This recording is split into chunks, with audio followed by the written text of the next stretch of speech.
For 12 years, a regime operated history's most sophisticated criminal enterprise, not just waging war, but systematically looting an entire continent.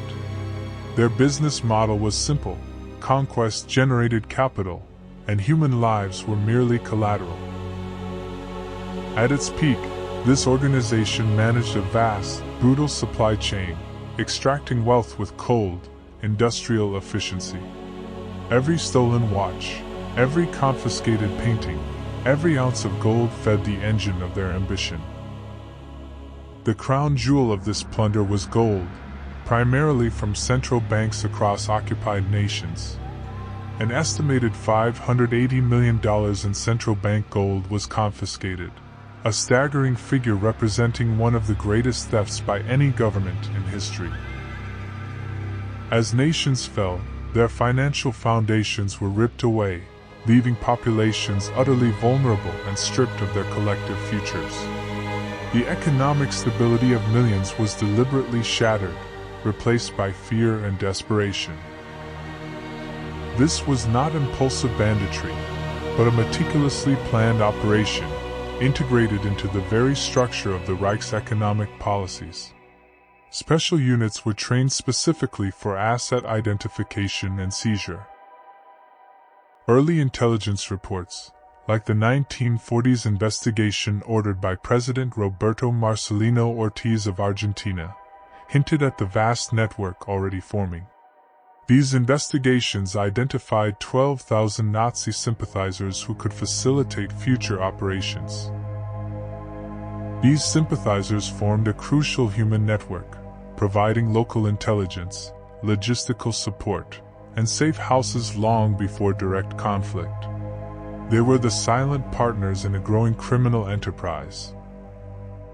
The systematic nature of the theft left victims with a profound sense of violation, extending far beyond financial loss. It stripped them of dignity, history, and any hope for fair restitution. Logistics involved complex routes across occupied Europe, often disguised as military shipments.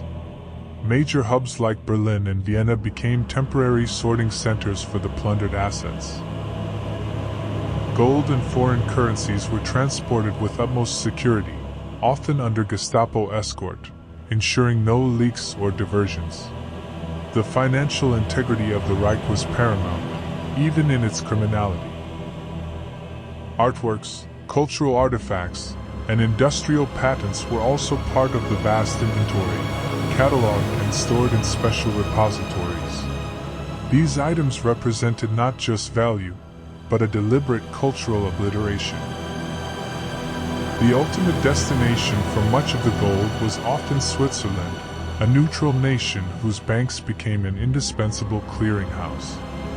One Swiss bank alone processed hundreds of millions in looted assets, blurring lines between legal and illicit finance, despite growing international alarm. These transactions provided the Reich with hard currency, enabling them to purchase vital war materials from other neutral countries. The global financial system became an unwitting accomplice. As the tide of war turned, the focus shifted from acquisition to concealment and escape routes. Operations were initiated to move remaining assets to distant, unsuspecting locales. South America, particularly Argentina, emerged as a prime target for post-war hideouts and asset transfers. The country's political climate and existing sympathizer network made it ideal for such a clandestine exodus by 1945. Those involved in the highest echelons of the plunder sought to secure their personal futures, driven by a perverse sense of entitlement and self-preservation. Their escape plans were as meticulous as their looting operations. False identities, forged documents, and elaborate transportation networks were established. These ratlins were crucial for the physical movement of individuals and remaining wealth. Vast caches of gold and currency were reportedly buried or sunk in remote locations, awaiting retrieval by trusted agents. Reports suggest some hoards, containing millions, remain undiscovered in the European Alps to this day. The final phase of the operation was the ultimate deception, erasing the paper trail and blurring the origins of the stolen assets. Accountants worked tirelessly to cleanse the illicit gains.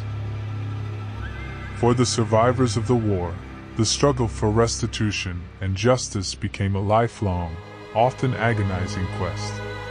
The invisible wounds of financial theft ran as deep as physical scars.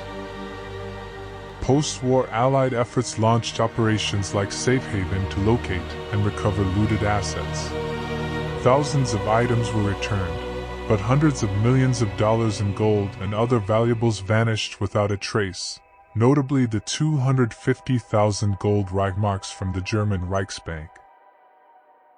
Many high-ranking perpetrators used their ill-gotten gains to fund new lives in distant lands, escaping justice. The global network established for looting transformed into one for evasion. The legacy of this massive theft continues to ripple through international finance and law.